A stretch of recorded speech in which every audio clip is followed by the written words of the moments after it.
du gouvernement occulte, de ses agents et de ses actes. Pièce officielle sur les troubles de Vaucluse. Observation sur l'administration de la justice dans le Gard et Vaucluse en 1815. Observation sur le prétendu acquittement de Troistaillon. Réponse à une des attaques de M. Clausel de Coussergues.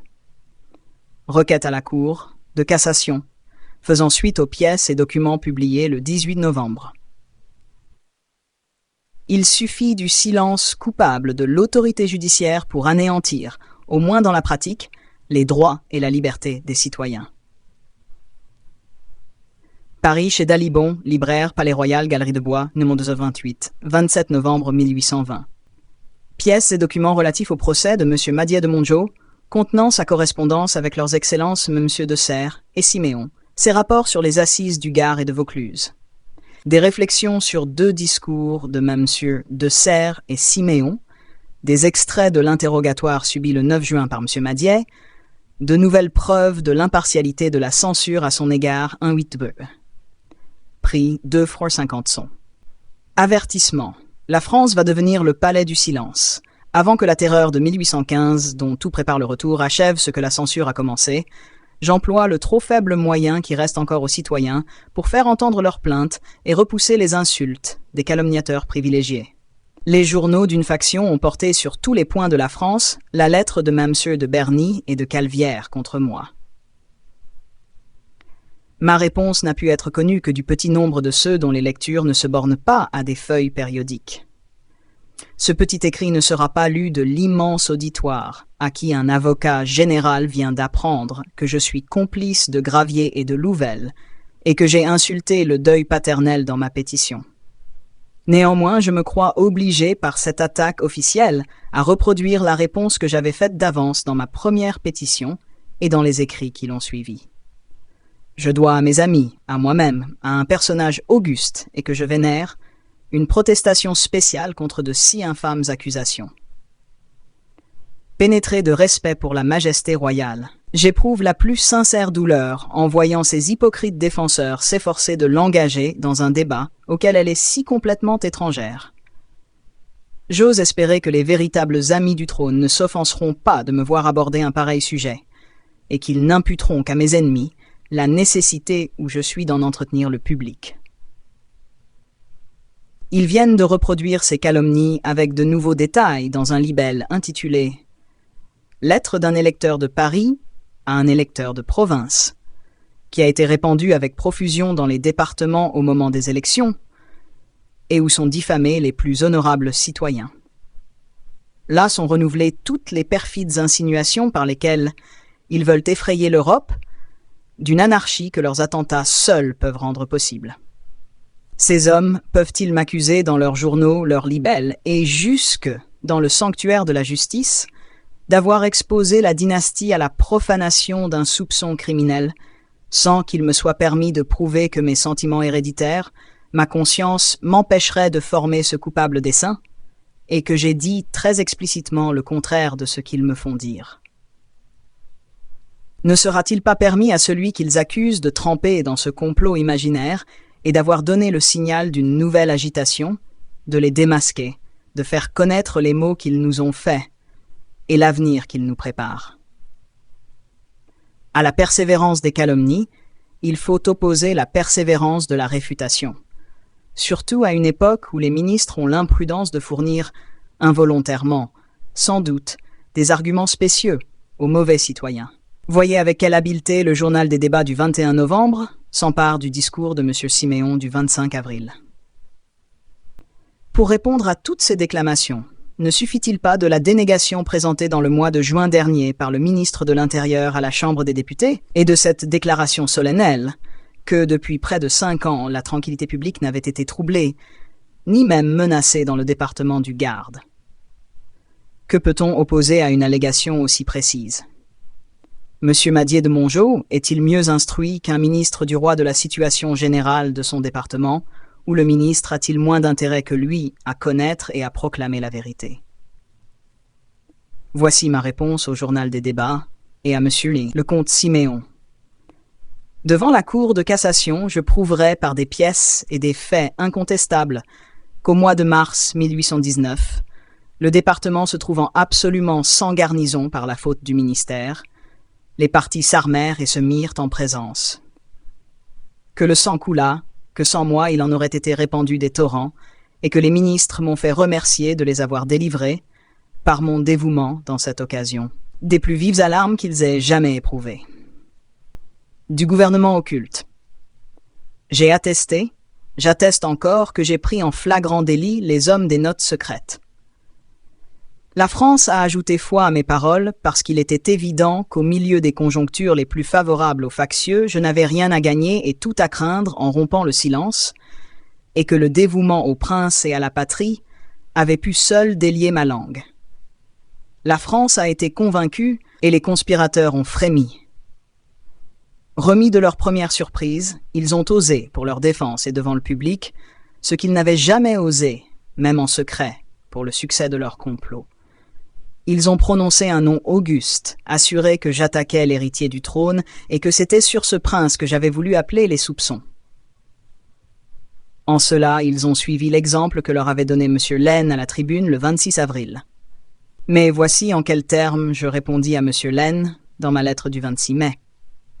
Que sans s'étayer d'un commencement de raisonnement, M. de la Bourdonnais, voyez le drapeau blanc du 27 avril, crie à l'impiété quand je parle d'un gouvernement occulte, qu'il ait la hardiesse de se retrancher derrière des noms sacrés et d'exhaler son indignation factice, comme si j'avais eu la sacrilège audace d'attaquer ces noms révérés, soit indirectement, soit par des insinuations criminelles, cela se conçoit. Mais qu'un homme tel que vous, monseigneur, possédant un talent très remarquable, ayant occupé longtemps un poste élevé, entreprenant, devant une auguste assemblée, de calmer des alarmes hautement manifestées sur une faction, en conspiration permanente, ne repousse pas ces accusations, soit en disant qu'aucune probabilité ne les accompagne, soit en disant et en prouvant que les hommes accusés de correspondance factieuse n'ont jamais jusqu'ici excité de si étranges soupçons, soit enfin en disant qu'on doit suspendre ses opinions et ses craintes, jusqu'à ce que de nouveaux éclaircissements aient été fournis. Que cet orateur, sous le ministère duquel fut découverte et publiée la conspiration de la note secrète, encore plus effrayante et plus criminelle que celle que j'ai dénoncée, oublie toutes les raisons qu'il a fournies lui-même à l'opinion publique de croire à l'existence de grands conspirateurs. Qu'il oublie enfin qu'à l'époque où ces terribles révélations,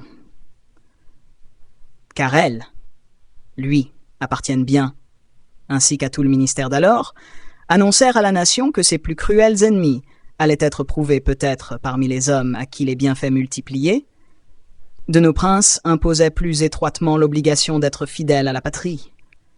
Qu'il oublie qu'à cette époque, personne n'eut l'atrocité et l'absurdité de dire, ou seulement d'insinuer, que des personnages augustes avaient vu sans douleur cette coupable tentative, que cet orateur se croit autorisé à se proclamer le champion et le défenseur de ces hautes renommées qui se défendent assez par elles-mêmes. L'imagination demeure confondue d'étonnement et de douleur. J'ai dit, monseigneur, et je répète, qu'un des principaux auteurs des circulaires 54 et 35 avait aussi joué un grand rôle dans les notes secrètes et qu'il avait déploré en termes atroces la conservation du maréchal Soult. J'ai offert de le nommer quand la conspiration de la note secrète serait poursuivie.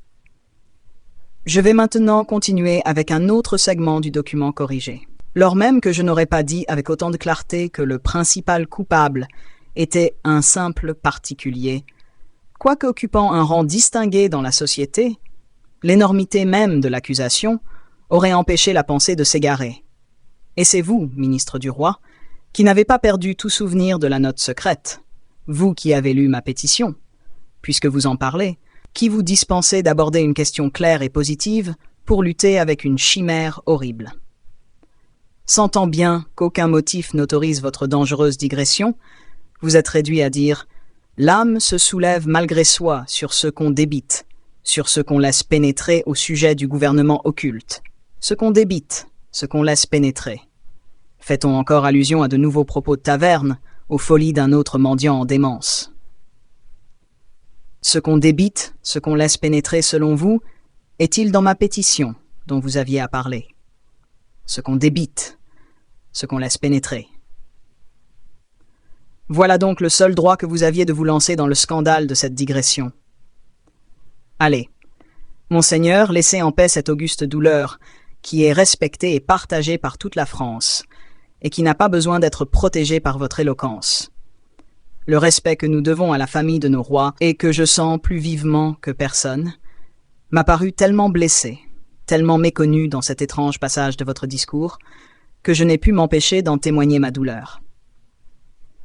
Cette douleur l'a emporté de beaucoup sur la satisfaction de voir l'impuissance, où sont déjà les plus habiles orateurs, de répondre autrement que par de vaines déclamations à ce que j'ai avancé sur les hommes, des circulaires et des notes secrètes.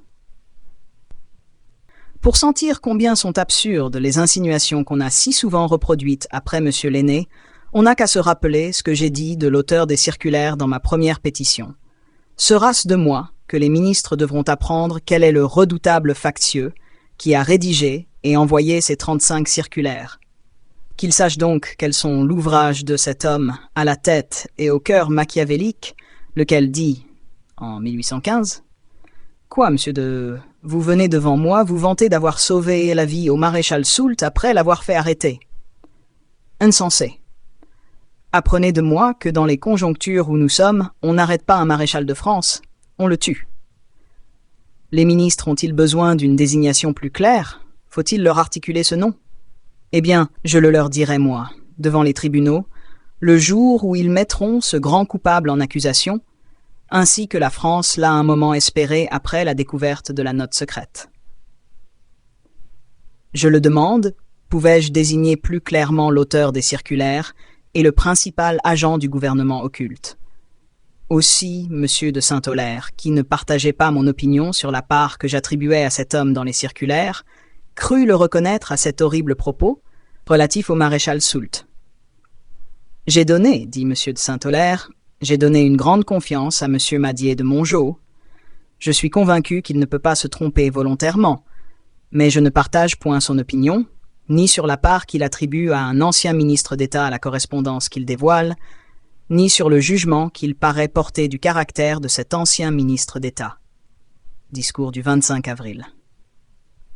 Je n'ai point à dire si l'on a eu raison d'arrêter sa pensée sur un ministre d'État. Je n'ai point à m'expliquer sur le plus ou moins de justesse des soupçons de M. de Saint-Aulaire. Je n'ai pas à dire si l'homme que j'avais en vue a été en effet reconnu. Mais je ne puis m'empêcher de témoigner mon étonnement qu'on hésita à croire coupable de la rédaction des circulaires l'homme qu'on croyait pourtant coupable de s'être plaint, qu'on eût été moins hardi à Mende qu'à Avignon. Mais j'ai été surpris bien davantage quand j'ai vu les amis du conspirateur ne pas s'offenser de l'assurance avec laquelle M. de Saint-Aulaire prétendait l'avoir reconnu au seul trait que j'avais dessiné. Il devait protester contre cette apologie, qui sous certains rapports était une accusation meurtrière. Il devait dire qu'aucun des leurs n'avait pu ni sentir, ni exprimer ses atroces regrets. Mais, loin de repousser la justification que M. de Saint-Aulaire leur faisait acheter si cher, ils s'en sont emparés contre moi, et récemment encore la feuille la plus accréditée du parti, le Journal des débats, dans son numéro du 21 novembre, dit « M. Madier a déclaré connaître les auteurs du prétendu gouvernement occulte, et sans les nommer, il les a désignés par des indications assez précises pour se ménager tous les avantages de la calomnie, sans encourir les peines dues aux calomniateurs. Quoi? Il existe parmi vous un homme qu'on reconnaît coupable de cet atroce propos, et vous osez le défendre d'une autre accusation portée contre lui par un magistrat sans reproche. Quoi? Nous vivons dans un temps où l'on croit possible qu'un ministre d'État ait voulu faire subir à tous les maréchaux le suicide du maréchal Brune. Y a-t-il un seul de nos princes qui put, je ne dis pas proférer ces horribles paroles, mais les entendre proférer impunément devant lui? Et l'on ose m'accuser d'avoir voulu insinuer.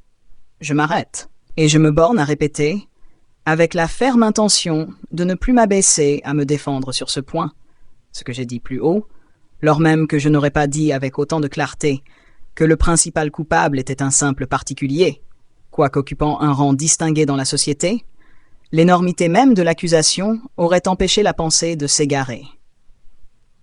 Lettre à M. Laine. Que ce redoutable factieux puisse avoir accès auprès de nos princes, Cela est possible, et je ne cherche pas à m'en éclaircir. Mais quelle induction prétend-on en tirer? Notre réputation reçoit-elle une atteinte lorsqu'un misérable parvient à se glisser parmi nos valets, et pourquoi les princes seraient-ils plus responsables que leur sujet des turpitudes de leurs livrets? J'ai indiqué le principal agent du gouvernement occulte. Ces agents secondaires sont les comités secrets dont la France est couverte. Ce sont ces comités secrets qui ont obtenu à Nîmes, à Riom, à Toulouse, à Pau, à Albi, ce triomphe des assassins que M. de Serres déplorait si éloquemment le 23 mars. Observation sur le prétendu acquittement de Troistaillon. Voici l'article relatif à ce prétendu acquittement, et que j'avais d'abord voulu insérer dans ma première pétition, mais espérant que le seul nom de Troistaillon en dirait assez, je me bornais à demander le châtiment de cet homme, qui avait pris la fuite après le discours du 23 mars et qui rentrait la menace à la bouche après le crime du 15 février. Observation sur le prétendu acquittement de Troistaillon. Voici l'article relatif à ce prétendu acquittement, et que j'avais d'abord voulu insérer dans ma première pétition, mais, espérant que le seul nom de Troistaillon en dirait assez, je me bornais à demander le châtiment de cet homme qui avait pris la fuite après le discours du 23 mars et qui rentrait la menace à la bouche après le crime du 15 février. Plusieurs magistrats éminents se firent un devoir d'apprendre au gouvernement que le silence des témoins, glacés par la terreur, n'était pas l'unique cause de la mise en liberté de ce monstre. Un motif non moins déterminant, c'est que des personnes considérables, et même des fonctionnaires publics, sollicitèrent par écrit son élargissement, et signèrent. La pièce était encore il y a peu de temps dans le dossier, un certificat où Troistaillon était représenté comme un bon royaliste que son zèle avait emporté, mais qui était digne de tout l'intérêt des honnêtes gens. Les ministres, réveillés par la connaissance de ces faits, voulurent commencer des poursuites nouvelles pour mettre enfin les actes du gouvernement en harmonie avec la profession solennelle du 23 mars. Cette détermination nécessita, de la part des mêmes magistrats de l'ordre civil et judiciaire, une foule d'observations sur l'inutilité des poursuites tant que les bons citoyens n'auraient pas été enhardis et les méchants intimidés par un système plus rigoureux et plus suivi. Ils écrivirent que la justice n'obtiendrait aucun succès dans un pays où les fonctionnaires avaient pu signer un pareil certificat, que, dans l'état actuel des choses, des poursuites seraient plus nuisibles qu'utiles. Les ministres insistèrent. Pendant ce débat, Troistaillon prit la fuite, et les ministres renoncèrent alors à leur dessein, parce que cette correspondance leur avait démontré qu'ils ne pouvaient atteindre Troistaillon sans attaquer le mal dans sa source, et qu'ils n'en avaient pas le pouvoir. Mais comme la persévérance habituelle dans les vues et la netteté constante dans les actions ont seuls le droit d'exciter la confiance. Quoique les ministres eussent dans cette circonstance poursuivi un but honorable avec plus de ténacité que de coutume, ils n'échappèrent pas à d'affligeantes accusations. On alla jusqu'à dire qu'ils avaient vu avec joie la retraite de Troistaillon et des articles de journaux où ils étaient gravement maltraités à ce sujet rendirent ineffaçable l'impression funeste qu'avait produite la continuation de l'impunité dont le discours du 23 avait annoncé la fin. Extrait de la renommée du lundi 6 décembre 1819. Riom le. Des renseignements que j'ai recueillis dans cette ville et sur la vérité desquels vous pouvez compter m'engagent à relever une erreur presque générale en France et dont la cour de Riom a lieu de se plaindre. Je m'explique. Lorsque, arrêté par le général Lagarde, Troistaillon, mon fameux compatriote, fut traduit à Riom pour y être jugé, ce ne fut ni la cour d'assises de cette ville, ni la chambre d'accusation de la cour royale, qui ordonnèrent sa mise en liberté. Le tribunal de première instance seul décida qu'il n'y avait pas lieu à poursuivre. La terreur qui glaçait encore les malheureux protestants de Nîmes empêcha les témoins à charge de se produire. Les seuls qui, à cette époque, ne craignaient rien, firent leurs efforts pour le sauver, et il n'y eut sur son compte que des notes très favorables. On ne put donc le mettre en jugement sur de pareilles preuves. Telle est la vérité. Par cette explication, tout le monde me paraît justifié. En vain les bruits les plus incroyables circulent-ils ici au sujet de la mise en liberté de Troistaillon. En vain m'a-t-on assuré d'une manière positive que l'un des juges du tribunal de première instance alla féliciter cet homme innocent et l'embrassa cordialement pour lui témoigner l'excès de sa joie monarchique. Je n'ai pu ajouter foi de pareilles nouvelles et vous engage à ne pas y croire plus que moi. Sais-je Durand. Monsieur le comte Siméon, qui venait d'avoir en main le portefeuille de la justice, qui avait celui de l'intérieur lorsque ma pétition fut discutée, sera donc venu y répondre sans avoir pris aucun renseignement. Sans avoir jeté les yeux sur cette correspondance, il faut le croire. Mais qu'il me soit permis de donner une idée de l'effet des assertions erronées de son Excellence, en citant un passage de la pétition des veuves de Nîmes à la Chambre des députés. Quelle impression funeste ne veut-on pas qu'ait produite sur notre esprit, comme sur celui de tous les Français, la décision de la Chambre du Conseil du tribunal de première instance de Riom, qui a remis 3 Staillons en liberté. Mais quelle impression plus funeste encore n'a pas le discours de Monseigneur le ministre de l'Intérieur à la séance mémorable du 25 avril, lorsque, accusant un magistrat de ne pas respecter la chose jugée, il a soutenu que 3 Staillons avaient été mis en jugement et acquittés. Ainsi, il a étendu le manteau de la chose jugée sur une simple décision de la Chambre du Conseil, et cela en faveur de 3 Staillons.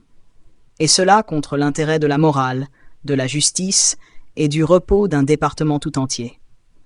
Certes, si cette étrange assertion n'avait été qu'une erreur involontaire, il ne nous resterait plus qu'à présenter le sein aux hommes qui nous menacent. On nous dit de ne pas rallumer les passions. On se trompe. Les passions ne sont point éteintes, elles ne s'éteindront que lorsqu'on nous aura rendu justice, etc., etc.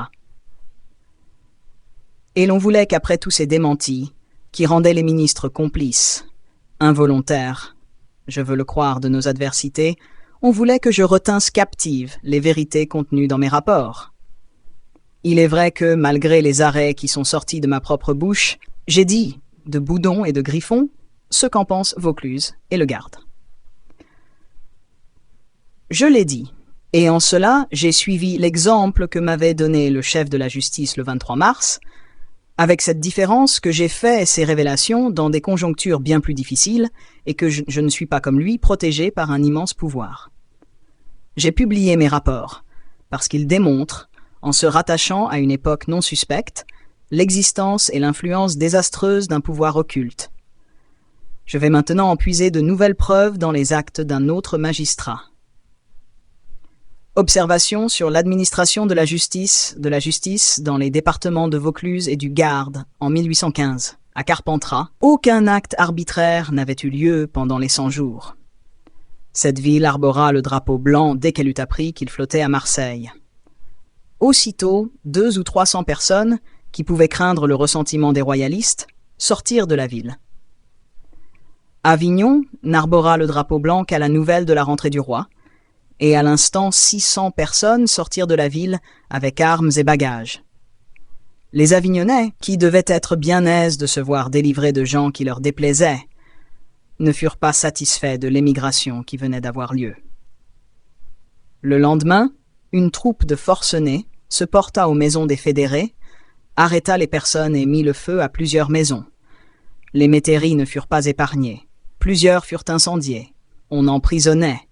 On assassinait dans les champs comme dans les rues toutes les personnes que l'on soupçonnait appartenir au parti contraire. Carpentras voulut imiter cet exemple, et l'on y vit commencer le cours des dévastations, des contributions forcées, des arrestations arbitraires, exécutées par une vingtaine de misérables notoirement salariés par un comité. Les prisons furent remplies de 200 personnes arrêtées pendant la nuit dans leurs maisons dont on avait forcé les portes. 2 magistrats, même M. Watton et Poole, essuyèrent cet outrage. Heureusement, M. Morel, substitut, eut le courage de les faire sortir. Mais le lendemain, cette troupe de bandits jeta les hauts cris, retourna dans les maisons de ses magistrats pour les réincarcérer, et menaça d'égorger tous les prisonniers si l'on s'avisait d'en faire sortir encore. Et, comme on se méfiait du concierge, qui se prêtait de mauvaise grâce à retenir ces malheureux, il fut chassé et remplacé par un homme dévoué au parti. L'attitude et la conduite de la mairie nouvellement organisée furent-elles ce qu'exigeaient de si graves circonstances? Ne vit-on pas un fonctionnaire public applaudir et se mettre à la tête des enfants qui arrachaient le drapeau blanc de toutes les fenêtres des soi-disant patriotes? La police judiciaire du département était alors confiée à M. Mézard, procureur du roi près la cour d'assises de Carpentras. Ce magistrat avait donné les plus éclatantes preuves de fidélité au roi pendant les 100 jours, et il avait été destitué par Napoléon. Il se saisit noblement du privilège que son royalisme incontesté lui donnait d'élever la voix contre cette anarchie. Après avoir employé l'ascendant qu'il avait encore auprès des royalistes pour les détourner de ses excès, et surtout auprès des gens en place, il crut devoir adresser une lettre circulaire à tous les officiers de police du département pour les engager à employer leurs efforts pour arrêter ce débordement de crime. Cette lettre était marquée au coin de la modération, de la sagesse et d'un attachement sincère à la bonne cause. Néanmoins, elle ne produisit de bons effets que dans les arrondissements d'Orange et d'Apt. C'est ce qui l'engagea à en faire une seconde, où étaient rappelés les ordres qu'il avait reçus du gouvernement. Cette nouvelle circulaire ne fit qu'augmenter la rage des réactionnaires d'Avignon et de Carpentras. Une violente persécution s'éleva contre ce magistrat. On répandait le bruit qu'il avait trahi la bonne cause depuis qu'elle était triomphante. Qu'il avait acheté des biens nationaux, ce qui est faux, et qu'étant français d'origine, il voulait s'opposer à la reddition du comtat au pape. Une proclamation du roi affichée à sa porte fut remplacée par des placards infâmes. On y menaçait M. Mézard de lui faire éprouver le même sort qu'à Mme Wotton et Poole. Ses amis épouvantés désertèrent sa maison. On regardait comme une grande imprudence de sa part de se montrer en public. La municipalité convoqua tous les chefs de famille à l'exception de M. Mézard, et l'on fit délibérer à cette cohue, soulevée par les plus noires calomnies, de députer à Paris des personnes sûres pour aller porter plainte de la conduite de ce magistrat au ministère. Et l'on donna connaissance de cette plainte à une société secrète, établie rue de, laquelle fut ensuite supprimée à cause de son exaltation. Le ministre respectable, M. Barbé-Marbois, qui était alors dépositaire des sceaux, n'ajouta aucune fois aux plaintes absurdes portées contre M. Mézard, mais elles lui démontrèrent la violence de la haine que son vertueux dévouement avait excitée, et, afin de récompenser son courage et de le soustraire à des périls toujours renaissants, il le fit nommer président de chambre à la cour royale de Montpellier, et bientôt, après, premier président de la cour de Corse. M. Mézard voulait-il présenter quelques observations aux particuliers et aux fonctionnaires sur lesquels il avait exercé jusqu'alors de l'influence? Les uns lui répondaient, lorsqu'il parlait du respect dû aux ordres du roi, qu'ils savaient à quoi s'en tenir relativement activement à ces ordres, et qu'ils en recevaient d'autre part. Les autres, en présence desquels il déplorait la mort de tant de citoyens assassinés, répondaient que, quand il ne resterait qu'un quart d'une pareille population, il en resterait encore assez. D'autres, à qui il disait que bientôt les prisons ne suffiraient pas pour tant d'arrestations, répondaient qu'il n'y avait qu'à faire un grand trou au cimetière pour y enterrer les prisonniers. Un maire, auquel M. le sous-préfet Damartin avait envoyé l'ordre, venu du ministère, de faire arrêter un des plus redoutables scélérats de cette époque, répondit aux gendarmes porteurs de la lettre, devant beaucoup de monde et en pleine place publique. « Est-ce qu'on n'est pas là de fatiguer ces braves gens, les meilleurs royalistes ?» L'existence du comité directeur à Carpentras était un fait notoire. Il avait à sa disposition 20 mauvais sujets, disposés à exécuter tous ses ordres, quels qu'ils fussent. Parmi cette troupe d'élite se trouvait un forçat libéré, et auquel le nom de Galérien était demeuré. Il faut dire cependant que par un reste de pudeur, on le fit retirer. Ce Galérien a été depuis traduit pour vol devant une cour d'assises que je présidais, et acquitté. Je ne pus jamais parvenir à l'empêcher, dans le cours des débats, de vanter scandaleusement son royalisme. Un homme avait tiré un coup de pistolet en plein jour, sur la place publique, à un de ses camarades, avec qui il avait eu une dispute. Comme cet homme passait pour royaliste, non seulement il ne fut pas possible alors de le poursuivre, mais on lui fit porter le buste du roi pendant une solennité à laquelle toute la ville et tous les fonctionnaires publics assistèrent. Pendant cette anarchie, un fonctionnaire très relevé, ayant un ordre du ministère de venir se concerter avec M. Mézard pour faire cesser les actes arbitraires, fut obligé de se laisser entourer de tous les scélérats qui étaient la terreur du pays. Il envoya dire au procureur du roi, qui avait reçu les mêmes ordres du garde des Sceaux, de venir le trouver. M. Mézard se rendit à cette invitation. Subjugué sans doute par le redoutable cortège qu'il n'avait pu éviter, il dit à haute voix, devant M. Mézard, « Je ne sais pas pourquoi on m'a fait venir ici, j'y vois tout tranquille, et l'on a calomnié ce pays. » M. Mézard lui répondit tout bas, « Est-ce ainsi, monsieur, que vous venez vous concerter avec moi ?» On n'a point oublié que, peu de temps après, le préfet fut chassé d'Avignon par la populace, irrité de l'arrestation d'un criminel.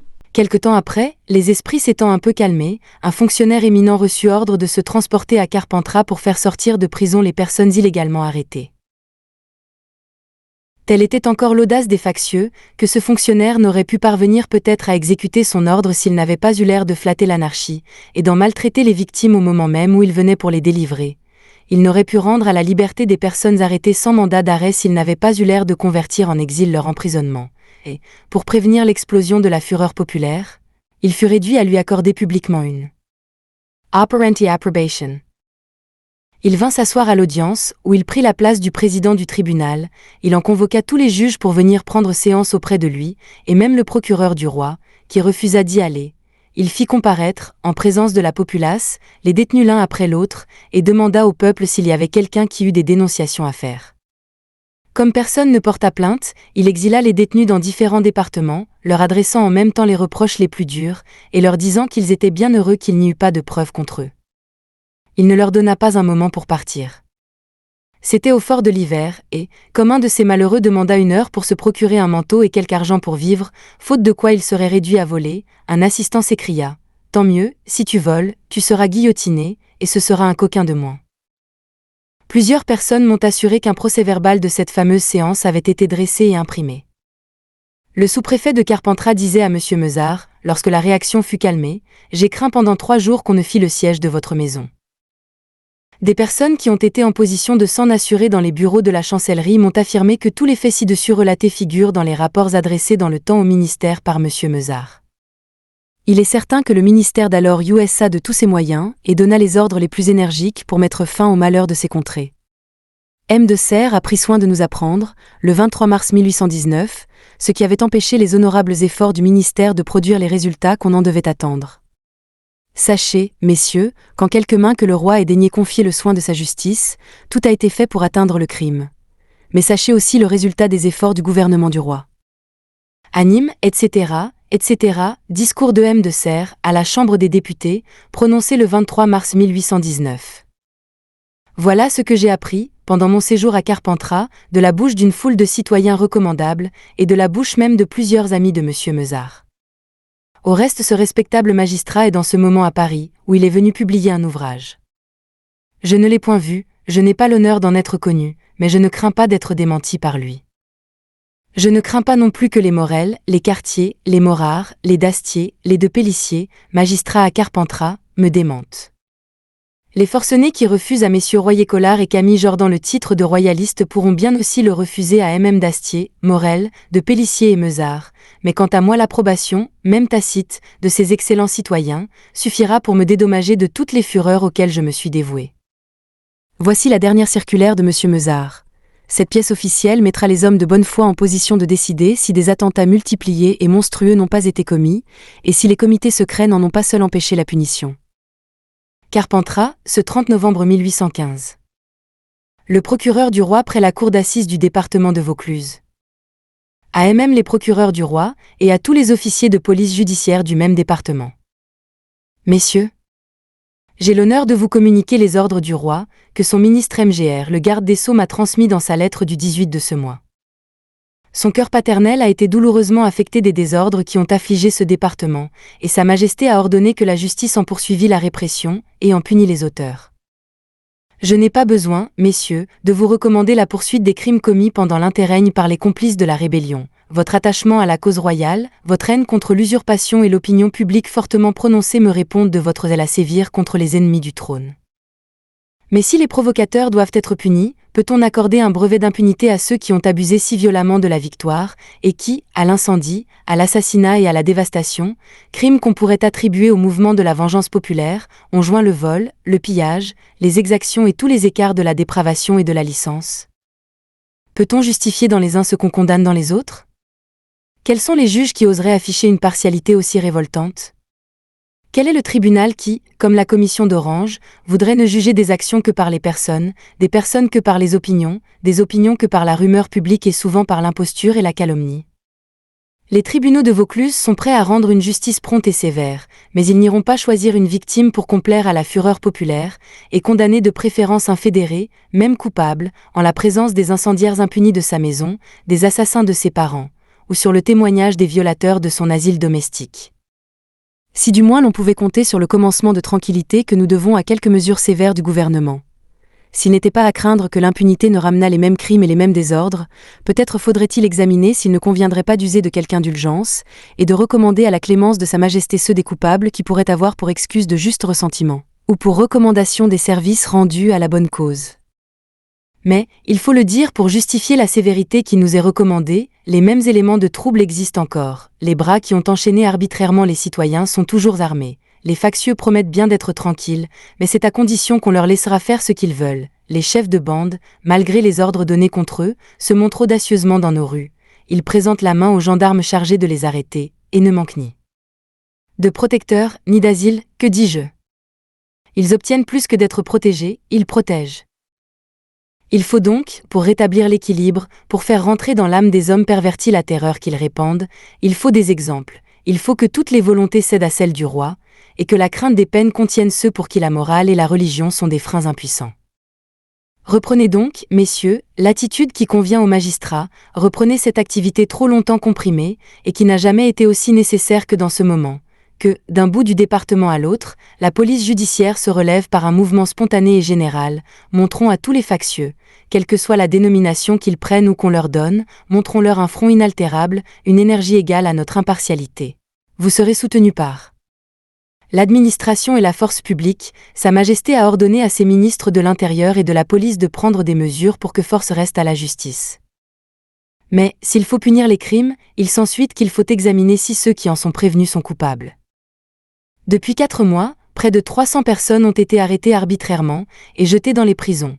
Quelques-unes ont été élargies, mais la plupart attendent encore le juge qui doit les interroger, et qui, pour ne pas compromettre la tranquillité publique, n'a pu prendre qu'une connaissance imparfaite de ces arrestations. Je ne m'explique pas davantage. Il faut tâcher, et même les procureurs du roi, de faire oublier ce déni forcé de justice en se hâtant de le réparer. Une observation que je ne dois pas oublier, c'est qu'il ne suffit pas, pour qu'un prisonnier soit retenu et mis en jugement, qu'il ait été fédéré, si, à cette inculpation morale, il ne s'en joint quelque autre prise dans le code pénal. Telle est la décision que Monsieur le garde des Sceaux m'a transmise dans sa lettre du 27 septembre. Sans doute l'adhésion donnée à cette monstrueuse association est un fort indice d'immoralité. Mais tout ce que peuvent faire les tribunaux, c'est d'appliquer, contre un fédéré reconnu coupable d'un délit, toute la latitude de la peine. De même, quoique tout citoyen qui obéit aux lois et respecte l'autorité royale doive être protégé efficacement, quelles qu'aient pu être ses opinions particulières dans le cours de cette malheureuse révolution, cependant ceux qui persisteraient dans des habitudes révolutionnaires doivent être réprimés plus sévèrement par les tribunaux s'ils manifestent un attachement coupable aux gouvernements qui ont causé tous nos maux. Sa Majesté veut, messieurs, oublier les erreurs, pardonner les fautes passées, mais elle exige que vous sévissiez sans ménagement contre l'obstination et l'audace inspirées par une longue impunité. Telle est, messieurs, l'étendue et l'importance de la tâche qui vous est imposée. Si je vous l'ai présentée avec quelques développements, c'est moins pour votre instruction que pour l'édification publique. Hélas, pourquoi faut-il qu'il soit plus difficile de faire désirer aux honnêtes gens le retour de l'ordre et de la justice que de le faire craindre aux scélérats? Quel est donc ce mauvais génie qui jette l'alarme et la méfiance? N'a-t-il pas persuadé à quelques hommes simples et crédules que le gouvernement autorisait par son silence des désordres qui, s'ils n'étaient réprimés, finiraient par le renverser lui-même? et que si les tribunaux sévissaient contre les excès révolutionnaires et reversaient dans la société quelques insignifiants personnages, le trône et ses défenseurs couraient le plus grand danger. Quoi? Presque toutes les communes du département ont tenu ferme contre la fédération armée, soutenue par l'autorité usurpatrice et par ses satellites. Et nous ne pourrions pas lutter avec avantage contre les restes de cette faction abattue, consternée et fugitive. La ville de Carpentras a arboré, le 29 juin, le signe de la fidélité, en présence de tous les fédéralistes, forts de leur audace et de la terreur qui les précédait. Et elle ne pourrait le défendre. Ce drapeau s'entache à présent qu'il tremble à la vue d'un seul royaliste. Ah, qu'elle craigne bien plutôt, si elle ne se hâte de comprimer une poignée de factieux qui font taire les lois, de compromettre sa réputation, et de ternir par sa faiblesse l'éclat de son royalisme, ou plutôt que ces hommes égarés abjurent leurs erreurs, et leurs torts seront bientôt oubliés. C'est le vœu que, pour l'intérêt de mes concitoyens, je forme et je manifeste depuis 4 mois, au risque même de leur déplaire en voulant les servir. Est-ce donc par les moyens révolutionnaires qu'on veut terminer la révolution? Est-ce par l'immortalité systématisée qu'on régénérera les mœurs publiques? Est-ce par la persécution populaire qu'on inspirera l'amour de la restauration? Est-ce par des actes de vengeance qu'on peut se flatter d'éteindre toutes les haines, tous les souvenirs? Ah, qu'on se repose sur le roi aussi éclairé que juste que la Providence a laissé en dépôt pour le repos de la France. Que les bons citoyens se rallient autour de sa haute sagesse, qu'ils laissent agir, qu'ils secondent la justice que je réclame en son nom. La justice est la sauvegarde de tout ce que l'homme a de plus précieux. Si sa force s'affaiblit un moment, tout souffre dans l'État. Sans elle, il n'y a plus que désordre, confusion, anarchie. Il n'y a plus de liberté. Recevez, messieurs, etc. Signé Mézard. Partout, les honnêtes gens suivaient le même système et affectaient un effroi que la présence de 800 000 soldats étrangers avait complètement dissipé. À Carpentras, ils feignent de redouter des hommes qui tremblent à la vue d'un seul royaliste. À Nîmes, le 16 octobre 1815, lorsqu'ils ont donné, par des coups de fusil tirés spontanément en 20 lieux différents, le signal d'une Saint-Barthélemy hautement annoncée, et que leur horrible projet est déjoué par l'héroïque comte Lagarde, ils prétendent que les 3 hommes qu'ils ont égorgés pendant cette nuit qui pouvait devenir funeste ont mérité leur sort en engageant le combat. Et des personnes éminentes dans la société qui savent que sur 14 000 protestants habitant à Nîmes, 11 000 ont pris la fuite et n'y sont pas rentrés malgré l'arrêté qui le leur enjoignait sous peine de séquestration de biens. Ces personnes qui savent que les protestants ont été soigneusement désarmés et que cette poignée de proscrits est glacée de terreur. Ces personnes écrivent et impriment que les protestants ont tiré des coups de fusil dans Nîmes, sur une garde nationale et une garnison forte de plus de 5 000 hommes. Le 12 novembre, le temple des protestants est forcé. Le général est assassiné en présence de la garde nationale et de la garnison immobile. Et sur le champ, les personnes les plus éminentes écrivent et impriment que ces crimes ont été provoqués par l'insolence de cette poignée de protestants proscrits et désarmés. L'assassin du général Lagarde est-il jugé? Croit-on apercevoir un indice de préméditation dans cette précaution qu'il avait eue de s'armer d'un pistolet? L'assassin répond, au milieu des acclamations du peuple et des cris de « Vive le roi !», que son uniforme de sergent-major de la garde nationale n'étant pas une garantie suffisante, il porte un pistolet pour se défendre contre cette poignée de protestants. Et son avocat, major de la garde nationale, saisit cette occasion d'outrager tous les protestants de Nîmes, sans exception, par ces mots génériques. Au mois de novembre 1815, les ennemis de la légitimité avaient repris leur audace, quoiqu'ils n'eussent pas encore ouvert leur temple. Voici d'autres exemples de la terreur que les assassins inspiraient aux citoyens qui avaient été longtemps exempts de faiblesse. Nîmes, 31 juillet 1815. Nota. Cette lettre sera mise en original sous les yeux de la Cour de cassation. Le président de la Cour de Nîmes à M. Madier de Mongeau, conseiller en la même cour. Monsieur et chers collègues, je suis fâché que la maladie de Madame de Mongeau ne vous permettent pas de vous réunir à la compagnie, dans un moment où la présence d'un corps aussi respectable peut en imposer. Nos collègues arrivent tous les jours, et nous comptons être après-demain assez nombreux pour faire une adresse au roi, sous la présidence de M. Forton. Je gémis, comme tous les honnêtes gens, des excès qui se commettent, et je pense que les bons citoyens qui se sont retirés, et qui n'ont rien à se reprocher, feraient bien de reprendre leurs travaux de manufacture. Alors, chacun étant occupé, on aurait moins à redouter les effets de l'oisiveté. Je désire que vous ne profitiez pas du congé que vous avez demandé, et que vous reveniez bientôt. Je pense qu'on sera aujourd'hui plus tranquille à Nîmes que partout ailleurs. J'ai l'honneur d'être, etc. À l'époque où cette lettre était écrite, déjà une foule de protestants avait été égorgée, déjà le 13e régiment de la ligne avait été massacré après une capitulation. Les protestants étaient à toute heure mis à rançon, et cependant on semble n'attribuer ces forfaits qu'à l'oisiveté des ouvriers. On engage à revenir les manufacturiers qui sont sans reproche, comme si ceux qu'on avait pillés et tués n'étaient pas également innocents. On gémit des excès passés, mais on promet un avenir satisfaisant. Je pense qu'on sera aujourd'hui plus tranquille à Nîmes que partout ailleurs. Cette lettre est du 31 juillet, le 2 août, ce jour désigné pour faire une adresse au roi.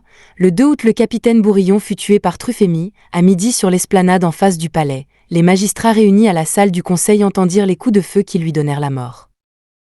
Je crois que l'auteur de la lettre s'affligeait réellement de ses crimes, mais il cédait aux circonstances, mais il ne voulait pas mettre ses expressions en contradiction avec celles de ce commissaire extraordinaire qui, peu de jours avant, ordonna aux protestants qui fuyaient la mort de revenir à Nîmes dans le délai de 8 jours se replacer sous le fer des bourreaux s'ils voulaient éviter la séquestration de leurs biens. Voici un exemple de la complaisance de certains fonctionnaires pour l'anarchie. Extrait d'une proclamation publiée le 7 septembre par le marquis d'Arbojouc, qui succéda à ce commissaire extraordinaire.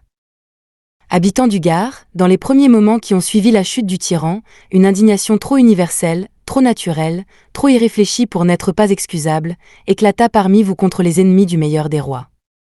Quelques maisons particulières furent par vous attaquées et détruites, mais, tout illégale que fût cette vengeance, au moins ne fut-elle pas souillée par la honte du pillage, l'indignation populaire ne fut pas avilie par l'esprit de brigandage. Eh bien, habitants du Gard, voyez cependant quels ont été les suites d'une simple erreur, etc., etc. Quelles abominables concessions! On demeure confondu, épouvanté en lisant des impostures si audacieuses. Quoi? Des meurtres qui duraient depuis 52 jours. Quoi? Le massacre du 13e régiment de ligne n'était qu'une vengeance illégale. Quoi? Le peuple ne s'était avili ni par le pillage ni par le brigandage, tandis qu'on avait mis à rançon tous les protestants, à l'exception de quelques familles. Tandis que dans Nîmes on avait détruit ou pillé plus de 40 maisons. Tandis que plus de 200 métairies avaient été dévastées, brûlées ou pillées. Les pillages commis à main armée chez messieurs Vincent Mourgue, de Rouen-Fou étaient-ils sortis de la mémoire de M. d'Arbojouc, ou bien confondaient-ils ces deux respectables citoyens avec les objets de cette indignation trop naturelle, trop universelle, trop irréfléchie pour n'être pas excusable? Ah! Quand la plus atroce populace est excusée par de semblables proclamations, faut-il s'étonner des forfaits qu'elle a commis? Réponse à une des attaques de M. Clausel de Coussergues. M. Clausel de Coussergues m'adresse plusieurs fois des injures dans son pamphlet. Je n'ai ni le temps ni la volonté de réfuter toutes ces accusations. Je me bornerai à un seul fait qui fera connaître ses intentions. Il dit, paissant un des pièces justificatives, au sujet d'une amnistie dont j'ai été le négociateur, M. Madier-Mongeau faisant la guerre ouvertement au gouvernement du roi, en attendant de la faire au gouvernement occulte. Ne pourrait-on pas en conclure que la guerre au gouvernement occulte et la guerre à la légitimité ne sont qu'une seule et même chose? Voici l'exacte vérité sur les événements qui m'ont valu la haine de M. Clausel de Coussergues. À la fin des 100 jours, Nîmes était occupée par des troupes qui, menacées hautement par la réaction, ne voulaient reconnaître que les ordres directement émanés du trône. Elles refusaient de se confier aveuglément à des hommes qui, jusqu'alors inconnus, se présentaient tout à coup pour leur servir de chef, et se disaient investis d'un pouvoir dictatorial, sans prouver que leur mission eût été légitimée par le monarque. Ces troupes voulaient attendre ce qu'il plairait au roi d'ordonner de leur sort. À Beaucaire commandaient depuis le 1er juillet MM de Calvière, de Bernice et de Bourg. Ils avaient annoncé leur arrivée par des arrêtés violents, et par la nomination de quelques agents dont le nom seul fut un sujet de scandale et de terreur. Leur armée, si l'on veut lui accorder ce nom, grossissait chaque jour, et chaque jour elle préludait, par la dévastation des campagnes, aux horreurs dont Nîmes allait devenir le sanglant théâtre. Je vais maintenant continuer avec un autre segment corrigé. Je me crus autorisé à quitter une ville contre laquelle je voyais organiser l'anarchie, et où le cours de la justice était déjà suspendu. J'allais partir, lorsque le conseil municipal vint me presser de me rendre à Beaucaire, pour prévenir, s'il était possible, le choc des deux armées près d'en venir aux mains. Déjà une députation avait vainement tenté de pénétrer jusqu'au commissaire du roi, elle avait été repoussée avec d'horribles menaces. Je n'hésitais pas à me charger de cette mission, et je me félicite de l'avoir acceptée. La certitude d'avoir empêché d'effroyables calamités est un bonheur que les méchants ne pourront jamais me ravir. Je ne dirai pas combien de fois je fus menacé de la mort à chaque avant-poste, combien d'insultes et de mauvais traitements il me fallut dévorer pour entrer à Beaucaire. On devinera aisément que le caractère de parlementaire dut être mal respecté par de si étranges soldats. Il serait donc superflu de parler des dangers que je courus après les avoir prévus. Le 6 juillet, après plusieurs heures de conférences très vives, je déterminai les commissaires à consentir à un armistice, et je me hâtai d'en rapporter la nouvelle, osant à peine croire à l'inexprimable bonheur d'avoir obtenu une convention qui allait changer entièrement la situation des deux parties. De violents murmures éclatèrent bientôt à Beaucaire parmi les soldats des commissaires. La plupart, animés de l'ardeur du butin, et non d'un zèle honorable pour la cause royale, s'écrièrent « Tout est manqué si le département reconnaît paisiblement l'autorité du roi sans notre intervention. » Plus de prétextes pour obtenir des récompenses, plus de prétextes pour les vengeances. Un combat peut seul nous donner le droit de traiter Nîmes comme une ville prise d'assaut, et d'exterminer les protestants. Je ne veux pas accuser MM de Calvière et de Bernis d'avoir partagé ses regrets, d'avoir fait ces barbares calculs. Ce que je ne puis taire, c'est qu'ils dénoncèrent l'armistice, et annoncèrent les hostilités pour le 13, mais déjà il n'était plus temps de reprendre les cruels avantages que leurs soldats frémissaient d'avoir perdus. Les citoyens les plus sages avaient utilisé des moments précieux, leurs exhortations avaient vaincu toutes les résistances, personne ne pensait plus à repousser les commissaires, malgré la terreur inspirée par leurs premiers actes. Le 14, on vit disparaître la cocarde tricolore, et Beaucaire apprit que ses proconsuls pouvaient venir librement s'installer et se faire reconnaître. Le 15, la troupe de ligne et la garde nationale prirent la cocarde blanche, et cependant les commissaires, naguère si impatients d'entrer à Nîmes, ne semblaient plus songer à y venir. Le 16, la rentrée du roi à Paris fut proclamée à Nîmes avec une grande solennité, et cependant les commissaires ne se présentèrent pas.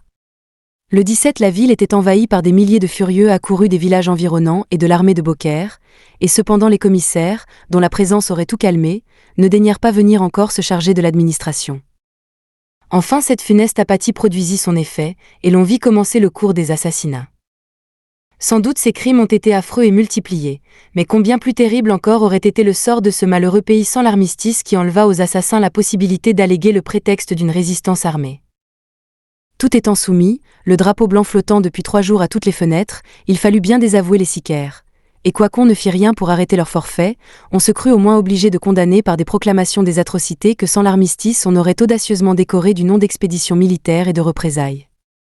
Je ne crains pas de le dire, l'armistice rendit impossible de cacher la vérité au roi, l'armistice empêcha la guerre civile d'éclater, et l'on concevra combien elle eût été terrible et dangereuse si l'on songe que les Cévennes en seraient devenus le théâtre, et que non loin de ces contrées se trouvait une armée qui allait subir l'épreuve du licenciement. Eh bien, c'est au sujet des événements que je viens de retracer que j'ai été récemment attaqué par la calomnie. Dans un libelle formé de 100 libelles, et que 48, M. Clausel de Coussergues n'a pas craint de revêtir de son nom, il est dit au sujet des négociations de Beaucaire, on voit qu'alors M. Madier attaquait ouvertement le gouvernement du roi. Ainsi le ministère de paix que j'ai accepté est rempli au péril de ma vie, ainsi mes efforts pour empêcher l'effusion du sang et la guerre civile la plus funeste pour le roi, étaient, selon vous, des actes de rébellion. Je conçois la colère et le dépit que ce traité fit éprouver à vos amis. Je connais la haine qu'ils m'ont jurée depuis ce moment, mais avant vous aucun d'eux n'avait avoué la cause de cette haine. Ils n'avaient pas osé transformer en crime mon dévouement. Plus juste que vous, M. de Bernis lui-même m'écrivait, le 9 juillet, dans cette lettre que vous avez tronquée avec si peu de loyauté. M. de Bernis m'écrivait, ce sera toujours avec satisfaction que je répondrai aux éclaircissements que vous me demandez, persuadé de votre zèle pour le service du roi et le bien de votre pays. Vous trouverez toujours en moi, etc. On peut, par ce seul exemple, apprécier la bonne foi de mes ennemis. 49. Je n'ai pas besoin de répéter ici que la censure, toujours aussi fidèle à ses instructions, laisse passer avec bienveillance toutes les diatribes de mes ennemis, et qu'elle continue à mutiler, et le plus souvent à refuser les réponses que ces attaques provoquent. Les censeurs du ministère encouragent les calomnies contre moi. Les avocats généraux apprennent à un auditoire immense que je suis complice de Louvel et de Gravier, et le ministère se tait. Il était autrefois plus soigneux de ma réputation, et des attaques moins condamnables excitaient toute son indignation. Sa sollicitude pour moi ne se bornait pas à repousser l'insulte, elle exigeait mon apologie. Au mois d'août 1819, une feuille périodique crut pouvoir me reprocher une modération qu'elle prenait pour de la tiédeur et de la faiblesse. Certainement j'aurais laissé cette attaque sans réponse. Le Courrier, journal semi-officiel à cette époque, rédigé sous la direction immédiate de plusieurs conseillers d'État et même d'un ministre, entreprit sur le champ ma justification, et 2 jours après l'inculpation dont j'avais été l'objet, parut l'article que voici. Extrait du Courrier du 15 août 1819. Nous avons aussi nos doctrinaires, écrit-on de Nîmes au censeur européen. Il serait difficile de persuader à aucun Nîmois raisonnable que M. Madier-Mongeau, placé par le correspondant de Nîmes à la tête des doctrinaires, ne soit pas inconstitutionnel, et les sincères amis de l'ordre et de la liberté auraient quelque peine à prendre confiance dans un parti qui sérieusement, et en matière importante, refuserait de se joindre à M. Madier-Mongeau. À l'homme dont la voix courageuse s'est fait entendre presque seul dans ces moments déplorables où Nîmes ne semblait renfermé que des assassins et des victimes, au magistrat qui a su s'exposer alors sans espérance de succès, et seulement pour faire son devoir. On peut mander aux drapeaux blancs et aux journaux qui ne veulent rien oublier, si ce n'est le Midi en 1815, que, dans le Gard, des miracles d'union et d'oubli ont déjà rapproché les partis les plus contraires. Cela serait fort désirable, mais, de longtemps encore, il n'y aura dans le Gard de véritable union qu'entre les hommes intéressés à maintenir nos institutions sur les garanties de l'ordre, l'oubli n'y atteindra de longtemps certains faits. Le censeur peut se rassurer sur l'opinion de ceux qui l'appellent ministériel, ce n'est pas à Nîmes qu'il serait possible de l'être, père FAS et NEFA, et jusqu'à ce que nous possédions un gouvernement de la façon des hommes d'État du drapeau blanc ou de la quotidienne, il est à Nîmes tel choix qu'aucun ministre ne pourrait se flatter d'obtenir de ses plus dévoués partisans. Je laisse à de plus habiles le soin de prévoir l'époque où nous posséderons un ministère sous l'empire duquel certains choix redeviendront possibles à Nîmes. Requête. À la Cour de cassation, E.T. Observation à l'appui. Par M. Madier de Mongeau. Lettre à M. le comte de Sèze, premier président. Lettre à messieurs les conseillers de la Cour de cassation. Requite. À messieurs les premiers présidents, présidents et conseillers de la Cour de cassation. Joseph Paulin Madier de Mongeau, conseiller à la Cour royale de Nîmes. À l'honneur d'exposer ce qui suit. L'exposant se trouve menacé dans sa personne et dans son état, il est devenu l'objet d'un réquisitoire qui tendrait à lui faire appliquer les peines autorisées en certains cas contre les magistrats par le Senatus Consulte impérial du 16 Thermidor en 10. Plus cette accusation a paru grave en raison de la qualité des faits, de la dignité dont le fonctionnaire inculpé est revêtu, et des mesures qu'elle peut entraîner contre lui, plus la Cour de cassation, et il faut le dire aussi, l'accusateur lui-même, ont cru devoir y mettre de prudence et de ménagement. Monsieur le procureur général, sachant bien qu'il était impossible de condamner M. de Mongeau sans l'avoir entendu, a pressenti à cet égard le vœu de la Cour en requérant, ce qu'elle a depuis ordonné, que M. de Mongeau serait cité à comparaître devant elle, tant pour répondre aux questions qui lui seront adressées que pour fournir les explications qu'il croirait convenable de donner. Ainsi le droit de défense a été pleinement réservé à l'exposant, et il ne pouvait pas en être autrement. En effet, il est inculpé. On provoque contre lui l'application de dispositions pénales, il doit donc jouir du droit naturel de se défendre, qui appartient à tout homme, à tout citoyen.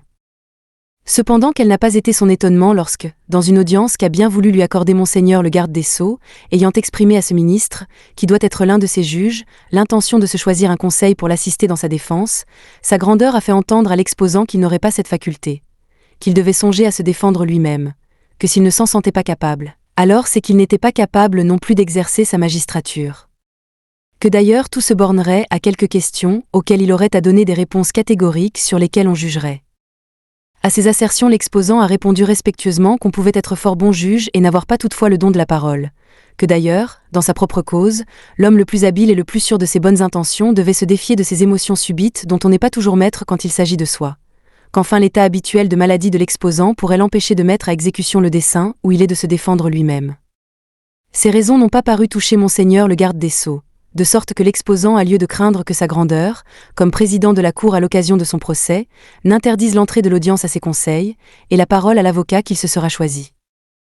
Dans ces circonstances, et attendu que M. de Mongeau devra sans doute répondre personnellement aux questions qu'il plaira à M. le président de lui faire au nom de la Cour, mais que l'interrogatoire n'est pas la défense, et qu'après les réponses fournies, il restera à donner les explications et les développements que pourront exiger tant le premier réquisitoire de M. le procureur général que celui qui sera prononcé à la prochaine audience de la Cour, attendu qu'il ne s'agit pas ici d'une chose de simple étiquette, ou de police d'audience du genre de celle dont le règlement est abandonné au pouvoir discrétionnaire du magistrat qui préside l'audience, mais qu'il s'agit d'un droit naturel et positif, assuré et garanti par toutes les lois à tous les citoyens, et dont M. de Mongeau, quoique magistrat, ne pourrait être privé sans injustice, attendu qu'il ne s'agit pas ici d'une matière civile, ou de celle dans lesquelles les avocats de la Cour de cassation ont seul le droit d'occuper, mais qu'il s'agit d'une matière pénale, et que l'usage constant de la Cour, d'accord en cela avec le droit non moins constant des parties, est de leur laisser toute espèce de latitude dans le choix de leurs conseils et de leurs défenseurs.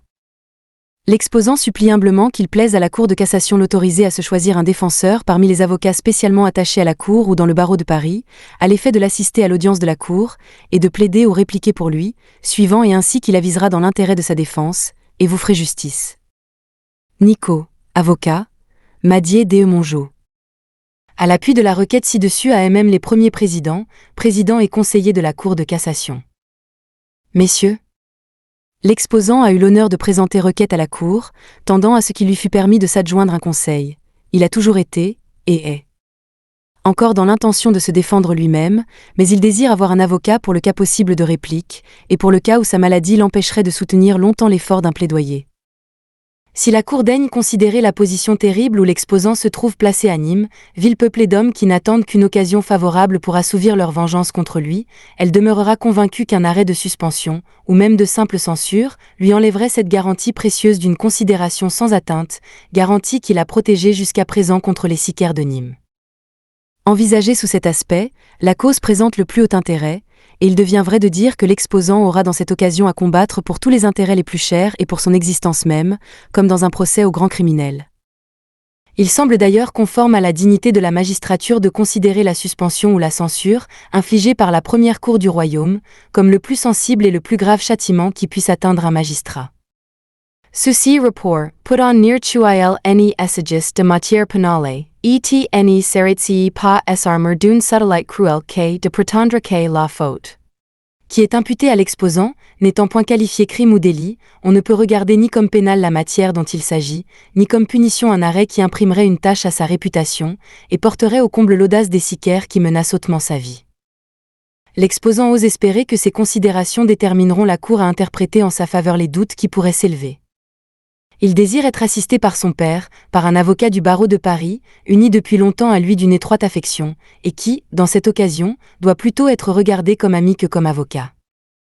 Enfin, pour ne porter aucune atteinte aux privilèges des avocats de la Cour de cassation, l'exposant serait également assisté de M. Darieux, avocat en la dite Cour.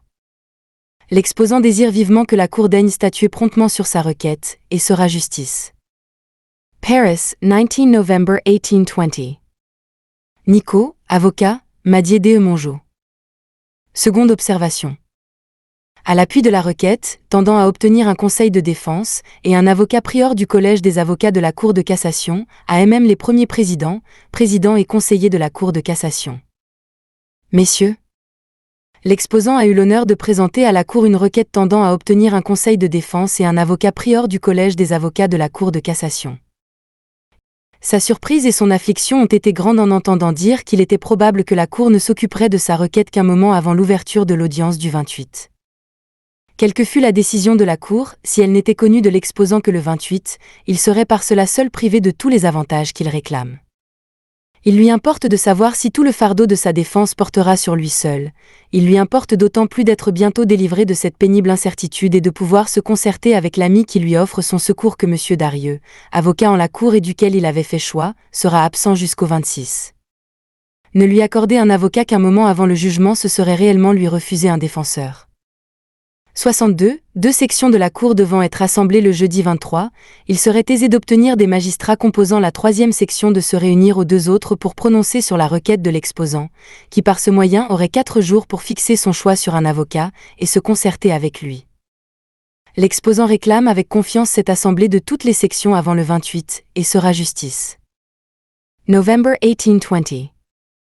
Signé Madier D. Mongeau, Nico, avocat.